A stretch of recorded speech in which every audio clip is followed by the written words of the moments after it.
Olá, meu amigo, minha amiga, sejam bem-vindos a mais um Portal do José, hoje com temas muito importantes e algumas cenas que eu irei compartilhar aqui com vocês que nos dão conta de como nós estamos num cenário de transformações políticas e transformações econômicas aqui no Brasil. Você que acompanha sempre os nossos encontros, certamente já me viu usar a expressão várias vezes que diz que a fila andou ou a fila está andando.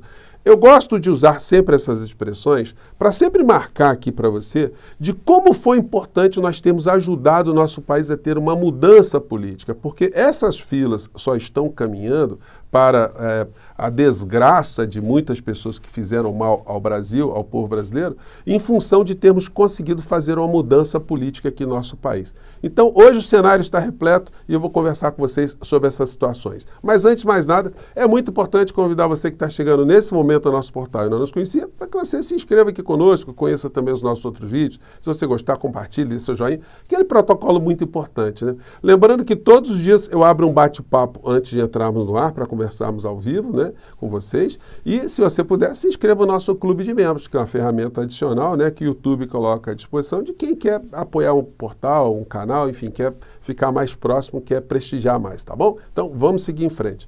Gente, muitas coisas acontecendo no Brasil. Eu podia começar aqui com o cenário econômico, né, e eu vou retomar esse assunto mais adiante. Todos os jornais estão falando da redução da taxa Selic, né? O jornal Valor Econômico, que cuida basicamente das questões de economia, diz: BC reduz juro com 0,5% e para 13,25% e sinaliza mais cortes iguais. O jornal O Globo, a mesma coisa, né? Eles sublinham aqui que o Campos Neto não é tão malvadão, né?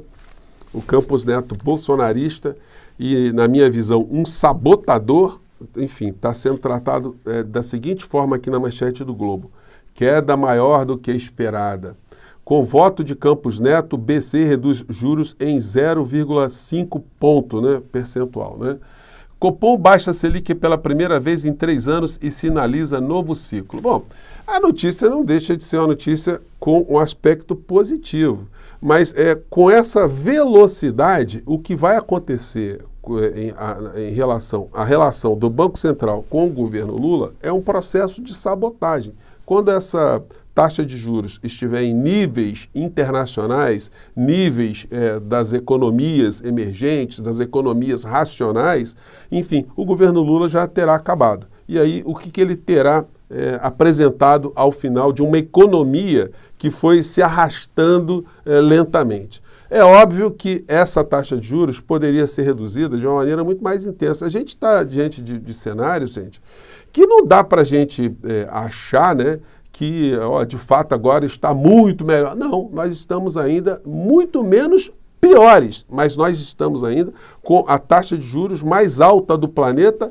e de um Banco Central que está sabotando, está manietando o Poder Executivo. É isso que está acontecendo aqui no nosso país. Mas a abordagem dos veículos de comunicação, de um modo geral, é amplamente positiva, né? Mostrando que esse é o caminho, né? Ou seja, a gente ainda vai ter que sofrer bastante, ficar bastante tempo escravizado por essas taxas, até lá na frente a gente poder respirar um pouco. Só que lá na frente, eles vão acabar possibilitando a volta, né, ou o retorno dessa gente insana que fez tanto mal ao nosso país. Bom, no plano político, a gente continua a ter situações que mostram que novas filas estão se iniciando. Hoje, o Estado de São Paulo deu uma repercussão à fala, uma denúncia da deputada Jandira Fegali, que só o ICL, a princípio, tinha apresentado, né? A matéria diz: e-mail do Planalto registra que Bolsonaro recebeu saco de pedras preciosas e guardou em cofre. CPMI do 8 de janeiro obteve mensagens que sugerem que ex-presidente ficou com presentes recebidos em Teófilo Otoni durante a campanha eleitoral. Gente, como essa gente não tem caráter, não tem princípio, não tem método, são os pequenos batedores de carteiras que chegaram ao poder central aqui no nosso país. Então, quando você, às vezes, ficar meio desanimado, olha, essa gente tinha que estar na cadeia, lembre-se que eles poderiam estar no poder. Aí, quem poderia estar na cadeia seriam pessoas como você e eu. Então, gente, fez uma diferença muito grande essa mudança política aqui no nosso país. Por mais que se tenha algum tipo de crítica no plano econômico, no plano político, em algumas situações envolvendo o governo atual, mas nós estamos numa situação que nós conseguimos nos livrar do inferno. Agora, o inferno está vindo para outras figuras, né? Zambelli pede apoio em grupo do PL, mas poucos comparecem. A ausência chamou a atenção até mesmo, gerou o sentimento de pena entre alguns colegas. Gente, está sendo esmagada a senhora Carla Zambelli. Vai para o lixão e vai mal e depois vai para a cadeia. É o roteiro que está se dando. Segundo algumas matérias aqui, que estão todas convergindo, né, no mesmo sentido, o título dessa aqui diz: Zambelli pediu apoio em um grupo do PL, mas não conseguiu, dizem fontes. Gente, são 99 deputados do PL, mais uma penca de senadores. Ninguém foi, foram ali 3, 4, né? Ou seja, ela está absolutamente abandonada. O futuro dela será muito próximo, né, daquele que teve o Roberto Jefferson, teve o Daniel Silveira, várias figuras, como agora recentemente esse youtuber, que ninguém fala mais dele, né? Já está esmagado, já está lá na cadeia, o senhor Alan Frutuoso, além de outros tantos, né? Eu podia aqui fazer uma lista gigantesca, né? Sem falar o pessoal que está lá na Papuda e na Comé. A situação para ela está absolutamente degradada. E o que faz o inelegível só fica lembrando do presidente atual. A mentira e a desinformação sempre foram combustíveis da esquerda, hoje sob autorização descarada de muitos outros.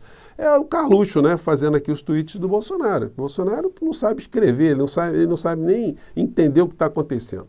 Bom, infelizmente nós temos ainda canais da direita que estão absolutamente perdidos e só ficam retroalimentando futricas. E eles precisam ser cada vez mais enfrentados, porque eles conseguem manter ainda uma unidade, uma conexão através desses espaços, né?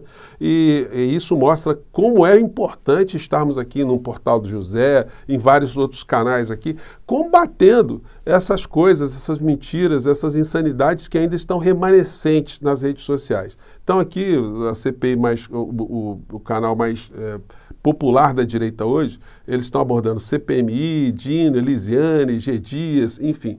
Então nessa onda aí, né? Bom, notícia econômica ainda: é possível uma Selic abaixo de 9% no fim de 2024, a depender do governo, diz ex-diretor do BC. Gente, é que eu acabei de falar para vocês, né? Se tivermos uma taxa abaixo de 9% somente no final de 2024, já terá passado as eleições municipais e o governo Lula estará em situações muito travadas aqui no nosso país, né? Então a gente tem que continuar ainda a insistir que essas taxas caiam num patamar muito maior. No Chile, a redução que o Banco Central deles fizeram na taxa de juros, que já está menor do que a nosso país, foi de 1%. Na última reunião que eles tiveram lá. Então a gente está comemorando 0,5% aqui na mais alta taxa de juros, numa economia que pode deslanchar, enfim. Bom, e aí fazendo um corte aqui numa situação que está acontecendo hoje ainda, né? CPI do MST. Gente, eu sempre comentei aqui com vocês, né? Uma coisa absurda, uma coisa surreal. E essa CPI, ela poderia proporcionar, inclusive, que algumas questões, né, envolvendo desigualdades sociais, a fome, as pessoas pela luta de terra, os movimentos sociais, que elas fossem mais reverberadas. Só que não, né? Elas estão sendo contidas ali e apenas as pessoas que se interessam que se conectam ali com a TV Câmara, enfim, para acompanhar o que está acontecendo.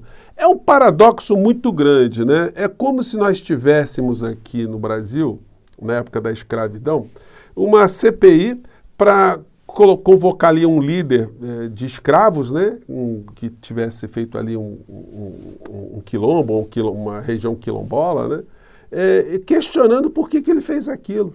Por que o senhor fez isso? Por que o senhor está ocupando uma terra que não lhe pertence? Por que o senhor não vai para um outro lugar? Enfim, coisas assim dentro de um surrealismo. Mas isso está acontecendo, aconteceu hoje aqui no Brasil. O líder sem terra, o José Rainha, foi interpelado lá na CPI do MST. E aí teve um único momento, né? Ele está muito calmo, né? Todo mundo esperava um líder muito virulento, né? E ele deu verdadeiras demonstrações de civilidade. E deixando algumas pessoas com cara de de trouxa no meio dessa história, como esse Ricardo Salles, né? O interpelador de escravos, vamos dizer assim. Vamos lá pegar esse trecho aqui. É a terra. E concordo com o senhor. Nós temos lá áreas muito produtivas. O senhor sabe, tanto na cana-de-açúcar, hoje o grão por dificuldade, mas a mandioca produz muito. Então, eu não sou defensor do atraso, deputado. Eu quero que avance a produção, mas que todas possam viver e viver com dignidade. É duro passar fome. Obrigado. Veja, há uma parte da sua colocação que nenhum... Aí ele diz, é duro passar fome, né? Quer dizer, o deputado não tem ideia do que significa isso. É o papo com escravo, né? É duro ser escravo, é duro passar privações, né? E aí o Salles ali, todo almofadinho, mas veja bem, entendi, tal.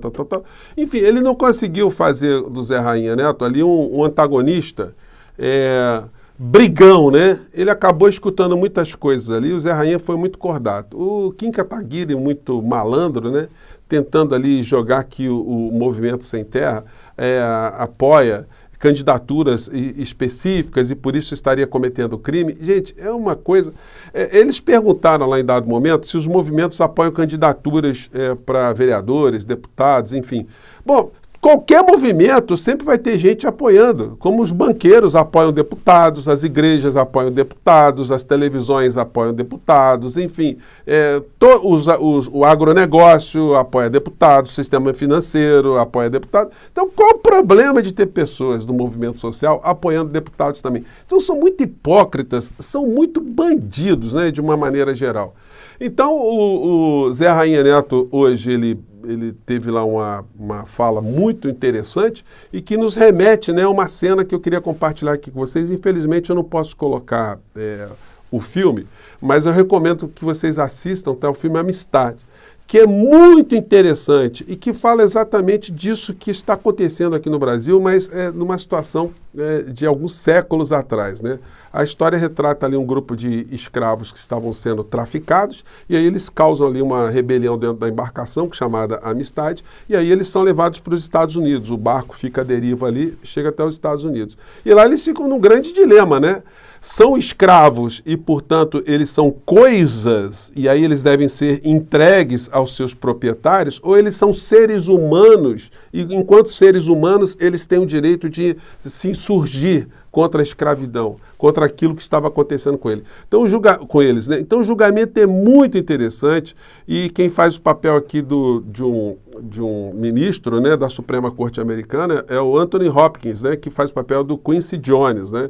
É muito interessante. Aqui o filme que ele tem várias passagens, mas uma parte muito interessante é que ele contextualiza o seguinte fato. Ele fala assim, olha, nós estamos aqui diante de um negro que está sendo julgado aqui como alguém que praticou uma rebelião para salvar os seus irmãos, né, dentro da embarcação. Se ele fosse um cidadão americano, se ele fosse branco, ele estaria hoje em pé, mas ele estaria curvado diante do tamanho do peso das medalhas que ele estaria recebendo pelo seu ato de heroísmo para salvar aquelas pessoas, para trazer a liberdade para essas pessoas.